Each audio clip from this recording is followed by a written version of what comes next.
Very good morning. Railway NTPC CBT1 అదేవిధంగా group D. Group D notification వచ్చింది, మరి apply చేస్తూ ఉన్నారు. ఎవరైతే ప్రాపర్గా ప్రిపేర్ అవుదాం అనుకుంటున్నారో, మీరు ఎక్కడ నేర్చుకుంటున్నారు, ఏ కోచింగ్ సెంటర్, ఏ బుక్స్ అనేది పక్కన పెడితే ఈరోజు ఒక షెడ్యూల్ వేసుకోండి. ఈ టాపిక్ చదివాక నేను వేరే పని చేసుకుంటాను అని.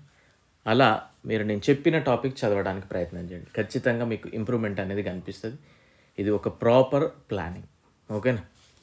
కొన్ని క్వశ్చన్స్ కూడా అడుగుతాను వీడియోలో, మీరు అవి ఆన్సర్ చేయడానికి కూడా ప్రయత్నం చేయండి. ఈరోజు చెప్పే టాపిక్స్ ఈరోజు కంప్లీట్లీ నైట్ వరకైనా చదివి నెక్స్ట్ డే మళ్ళీ ఫ్రెష్గా స్టార్ట్ చేయండి. పెండింగ్ అస్సలు పెట్టుకోవద్దు.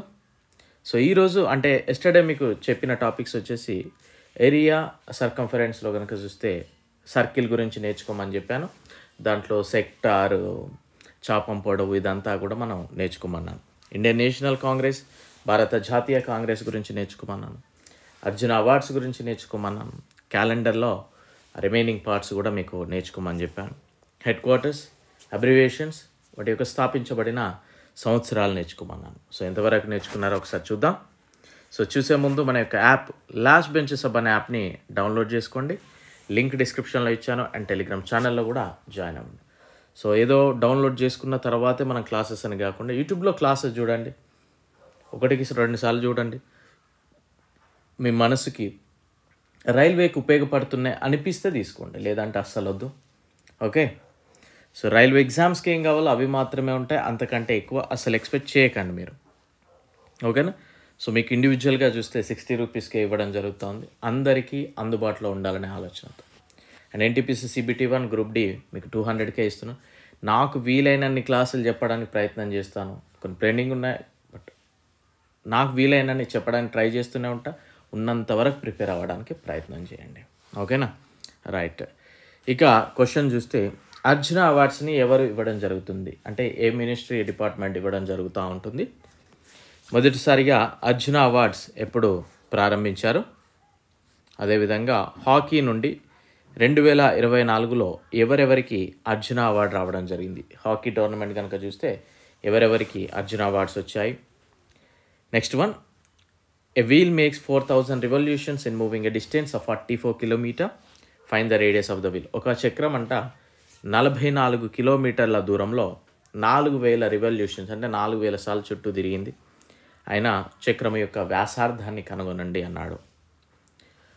ఒక అర్ధవృత్తాకార పార్కు చుట్టూ కంచె వేయడానికి 288 మీటర్ల తీగ అవసరం అయింది. అయినా ఆ పార్క్ యొక్క వైశాల్యం ఎంత? కొద్దిగా కామన్ సెన్స్ పెట్టి చేయండి. ఇది అర్ధ వృత్తం అంటే ఇదే కదా. ఇలా వృత్తం యొక్క వ్యాసార్థము 6% పెంచిన వైశాల్యంలో పెరుగుదల ఎంత శాతము?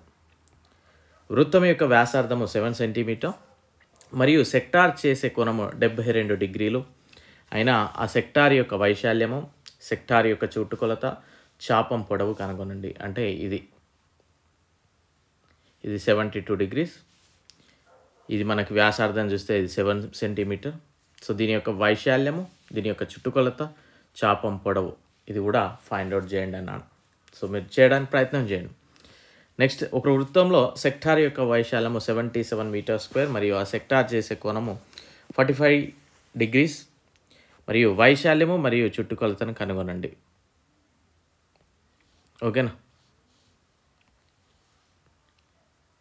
వైశాల్యమే ఇచ్చాడు కదా, చుట్టుకొలతను కనుగొనండి. నెక్స్ట్, ఒక వ్యక్తి 6 మీటర్ల వ్యాసార్థం గల తన వృత్తాకార గదిని తివాచీతో కప్పాలని నిర్ణయించుకున్నాడు, కార్పెట్ వేయాలని నిర్ణయించుకున్నాడు. అది కప్పడానికి ఖర్చు 100 రూపాయలు ప్రతి చదరపు మీటర్కి. అయినా తివాచీ కప్పడానికి ఎంత ఖర్చు అవుతుంది? నెక్స్ట్, ఈరోజు సోమవారం అయినా 72 రోజుల తర్వాత ఏ వారం అవుతుంది? 5th ఆగస్టు 2018 ఏ వారం అయింది? 18th డిసెంబర్ 2012 బుధవారం అయినా 18 డిసెంబర్ 2011 ఏ వారం అవుతుంది? నెక్స్ట్, వరల్డ్ బ్యాంక్ ప్రధాన కార్యాలయం ఎక్కడుంది? ఏ సంవత్సరంలో ఎస్టాబ్లిష్ చేశారు? యునిసెఫ్ అనగా ఏంటి అంటే దాని యొక్క ఫుల్ ఫామ్ చెప్పండి, అబ్రివేషన్.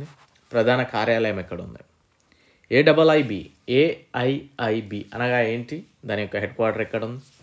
UNIDO అనగా ఏంటి? దాని యొక్క హెడ్ క్వార్టర్ ఎక్కడ ఉంది? ఇండియన్ మిలిటరీ అకాడమీ ప్రధాన కార్యాలయము ఎక్కడ ఉంది? భారత జాతీయ కాంగ్రెస్ని ఏ రోజున స్థాపించారు? కాంగ్రెస్ అతివాదులు మితవాదులుగా ఏ సమావేశంలో విడిపోయారు? ఏ సంవత్సరంలో? మీకు వీలుంటే ఎప్పుడు కలిశారు మళ్ళీ?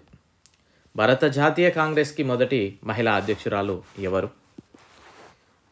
గాంధీజీ భారత జాతీయ కాంగ్రెస్కి ఎన్నిసార్లు అధ్యక్షుడిగా ఉన్నారు? అవి ఏ సంవత్సరంలో, ఏ సమావేశంలో? అంటే ఇక్కడ జరిగింది అన్నట్టు. ఏ సమావేశంలో మొదటిసారిగా వందే మాతర గీతాన్ని ఆలపించారు? ఏ ఇయర్లో? సో ఇవి ఆన్సర్ చెప్పడానికి ప్రయత్నం చేయండి. ప్రతి ఒక్కరు కూడా నెగ్లెక్ట్ చేయకండి. సో దీనివల్ల మీకు లాస్ ఏం లేదు కదా. సో మీరు నా బుక్సే చదవండి అని నేను చెప్పట్లేను, నా క్లాసెస్ వినాలి అని చెప్పట్లేను కదా. పర్టికులర్గా ఎవరు ఏం చదివినా కానీ ఇవి మాత్రం ఫాలో అవ్వండి. ఓకేనా?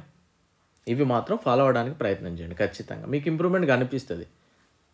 సో ఈరోజు మీరు చూసుకున్నట్లయితే ఏరియా అండ్ పెరిమీటర్ ఓన్లీ ఇవే నేర్చుకోండి. వైశాల్యము, చుట్టుకొలత, ఇక్కడ ఇవి నేర్చుకోవడానికి ప్రయత్నించండి. కేవలం బహుభుజి అంటే మనకి పెంటగాన్, హెక్సాగాన్, ఆక్టాగాన్ ఇవన్నీ కూడా బహుభుజులే. సో ఇవన్నిట్లో కూడా మనం నేర్చుకోవాల్సింది. ఇప్పుడు మనకి స్క్వేర్ అంటే ఏ స్క్వేర్ అంటాము. మనకి 3 భుజాలు, త్రిభుజానికి ఫార్ములాస్ ఉన్నాయి. అదేవిధంగా చతుర్భుజము, చతురస్రానికి ఉన్నాయి మనకి.